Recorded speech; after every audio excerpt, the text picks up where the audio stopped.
Olá, boa tarde, oitavo ano, desejo que esteja tudo bem com vocês. E hoje nós vamos dar início à nossa aula de gramática e interpretação do texto.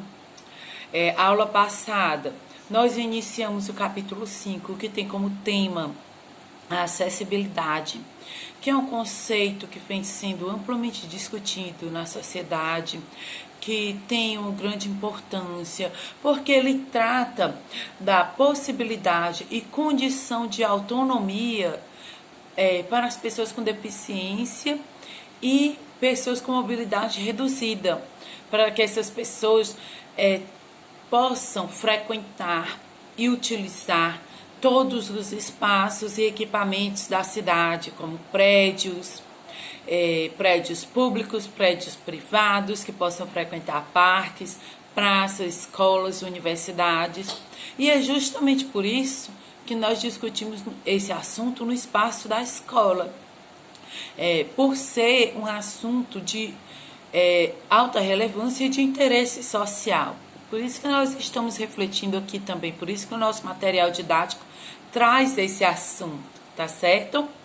Então vamos relembrar um pouco o que nós vimos na aula passada, nas nossas discussões, nós elencamos, nós relacionamos diversos recursos de acessibilidade que existem hoje, que nós sabemos que não são ainda amplamente oferecido às pessoas com deficiência, mas que é um desafio social mesmo, oferecer para essas pessoas recursos, estrutura, para que elas vivam plenamente, para que elas possam aproveitar de todo o ambiente e de todos os equipamentos, tanto urbanos quanto rurais, tá certo? Tanto na zona urbana quanto na zona rural.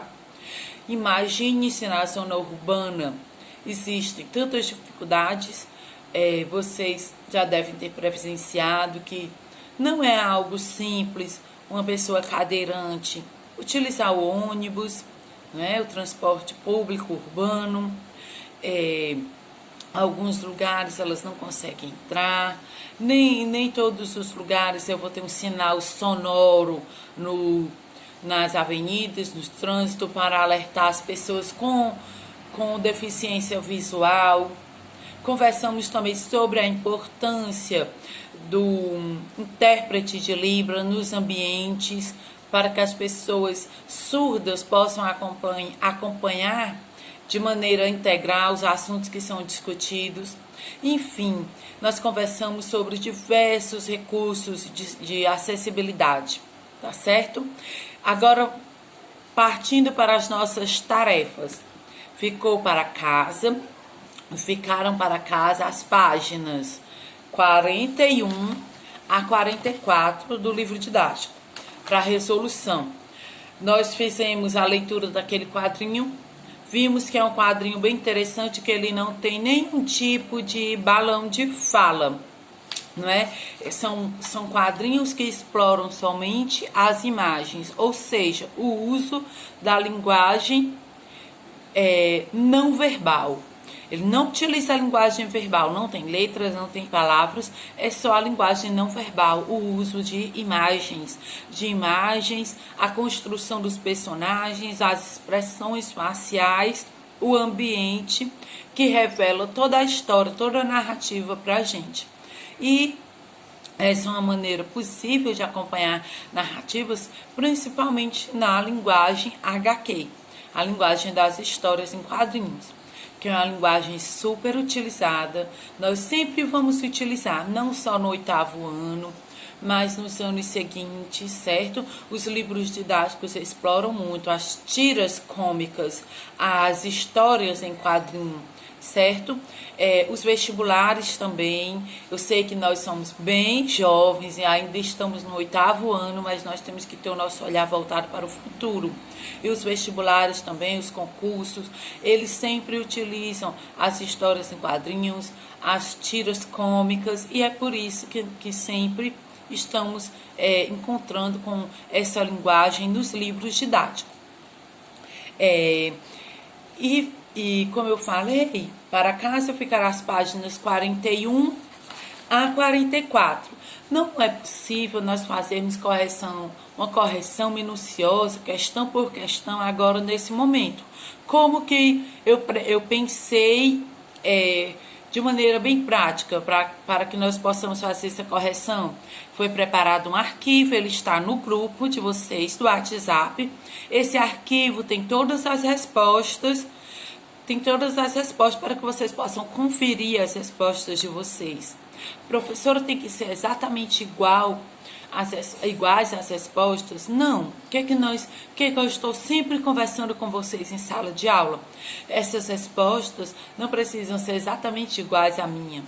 Elas precisam girar em torno das respostas corretas, das respostas de compreensão, que envolve muito a nossa subjetividade, a nossa avaliação, mas nós devemos nos prender ao texto.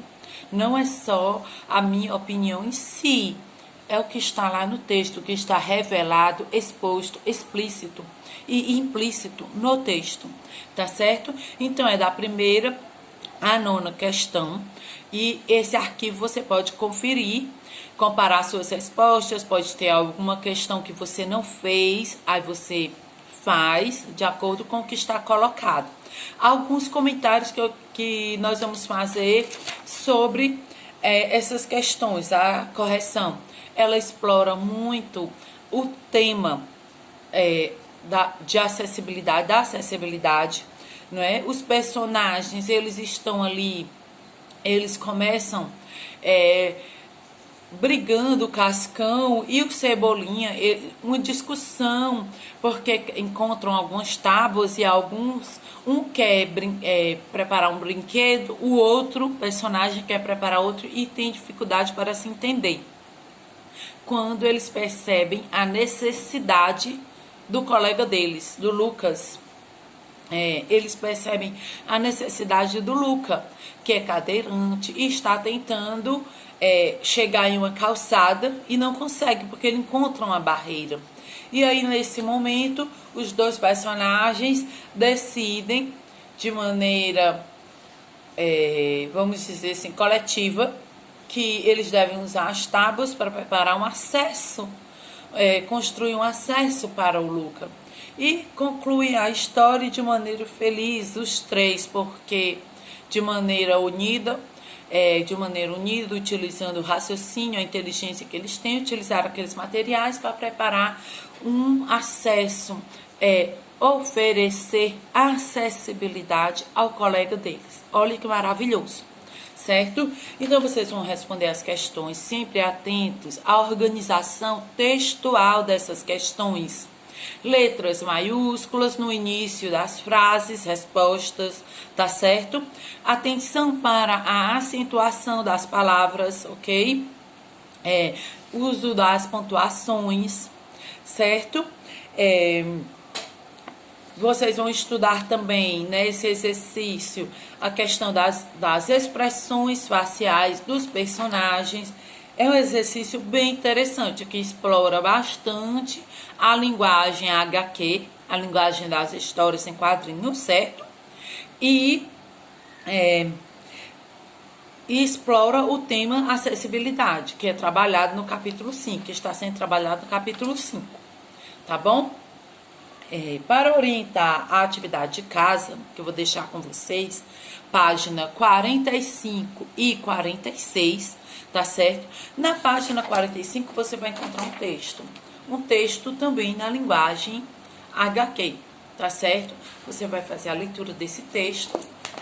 Na página 46, você vai resolver os exercícios, que são também exercícios de interpretação, trabalhando o tema, tá certo? Mas trabalhando também o assunto relacionado à norma gramatical, que são as conjunções. Nós estamos agora, nesse momento, iniciando o estudo das conjunções, que são aquelas palavras classificadas,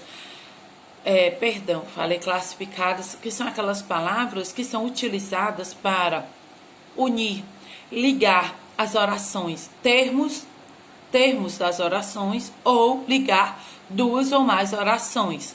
Por exemplo, hoje preparei bolo e salgados, certo? Hoje gostaria de ir ao cinema, mas choveu. Estão começando a visualizar essas pequenas partículas, essas palavras que são curtinhas e que estão sempre presentes, ligando os termos das orações, ligando orações. E essa ligação, essa conexão que as conjunções realizam entre os termos e as orações são altamente importantes para conferir fluidez aos textos, fluidez às ideias que estão sendo apresentadas no texto, são altamente importantes para a construção dos sentidos no texto. Também é necessário conhecê-las, avaliar seu uso, porque às vezes nós podemos usar demais. Sabe aqueles textos que tem sempre o ezinho lá, muitas vezes repetido? Ou então nós utilizamos mas.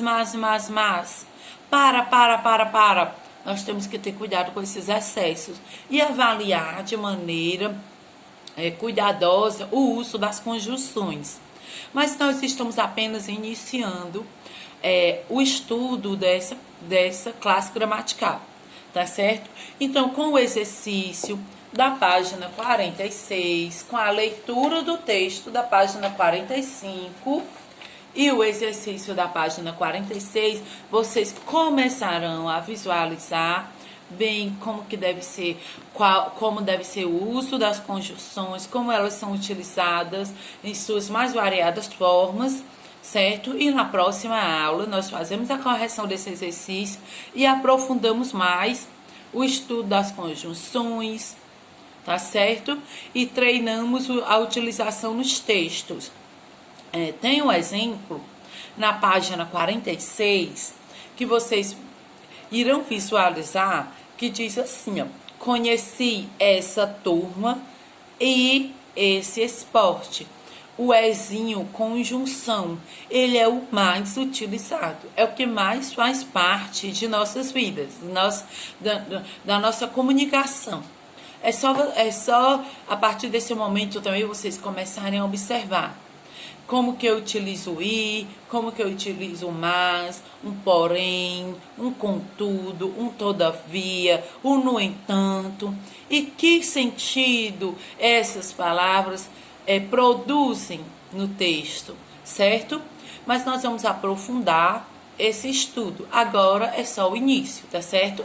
Vocês vão realizar essa atividade da página 46, após a leitura do texto da página 45, e na próxima aula faremos a correção, próxima terça-feira faremos a correção e daremos continuidade ao assunto conjunção, ok? Desculpem tremer um pouquinho, porque ficou em falsa aqui a câmera por um minuto, tá certo? Desejo para vocês uma boa semana, desejo para vocês produtividade, tá certo? A realizar esse exercício. Façam a conferência, a correção das respostas de vocês a partir do arquivo colocado no grupo, ok? E vamos aguardar que semana que vem, se Deus quiser, todos estaremos juntos novamente na escola, tá bom? Boa tarde a todos, até logo!